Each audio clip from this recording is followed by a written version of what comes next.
Here we have a question. In this question, we have to find the magnetic moment of the current loop and also find the component of magnetic field in x direction, in y direction, and in z direction. So first of all, in order to find the magnetic moment, as we can see, the current is flowing in clockwise direction. Now, let's use our right hand as we curl our finger in the direction of the current. We can see that our thumb is pointing inside the plane.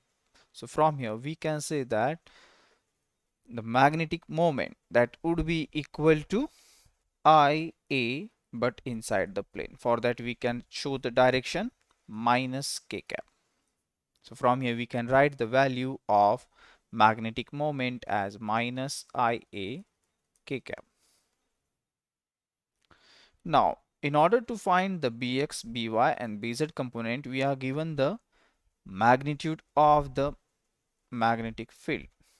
So from here we can write it as B naught square, that is equal to Bx square plus By square plus Bz square. So as we know, we can write torque due to magnetic moment, that is equal to mu cross B vector. So from here we can easily find the x and y component of magnetic field, and after taking potential energy, that is equal to minus of mu dot B vector, we can easily find the z component of magnetic field. So now let's move forward. Here, as per the given data in the above diagram, we can see that the magnetic moment points into the page. It points along minus z direction. So we will take the magnetic moment as minus k cap. So from here we can write mu vector as minus IA k cap, where A is the area of the loop and I is the current flowing through the loop. So now let's move forward. In order to find the x and y component of magnetic field, let's take cross product as we are given the value of torque, that is 4d I cap minus 3d j cap. So as we know, we can write torque as mu vector cross B vector, where mu vector is magnetic moment and B is magnetic field. So from here we can write the value of torque as minus IABX j cap minus IABY minus I cap. As we know, cross k cap is going to be equal to 0, so we are not writing that component. So from here, as we compare this component with the given value of torque, we can find the value of By, that comes out to be 4d divided by IA, and Bx, that comes out to be 3d divided by IA. So as we know, we can write the value of B naught that is given to us, that is 13d divided by IA.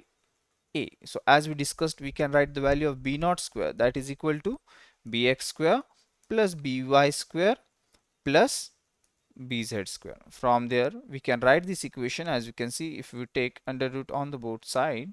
So from here we can write the value of B naught as d divided by Ia Bx square plus By square plus Bz square.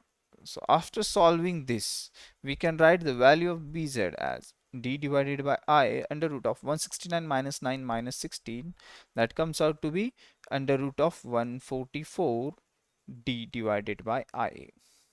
So as the value of under root of 144, that might be positive or that might be negative, as we don't know, we'll consider it as we don't know. So now as the potential energy is given to us, that is negative, and that is minus of mu dot B. So as we substitute the value of mu vector B vector in x, y and z component, we can find that dot product between k and I component is going to be equal to 0, and dot product between k and j component is also going to be equal to 0, but dot product between k cap and k cap is equal to 1. So from here we can find that the value of mu, that comes out to be IABZ, and that is equal to minus mu naught p. So from here we can find that our Bz, that must be negative, and that is minus 12d divided by Ia. So from here we can say that the negative component is suitable for the given condition. So from here we can say that the x component of magnetic field is 3D divided by IA, while the y component of magnetic field is 4D divided by IA, and the z component of magnetic field is minus of 12D divided by IA. Thank you.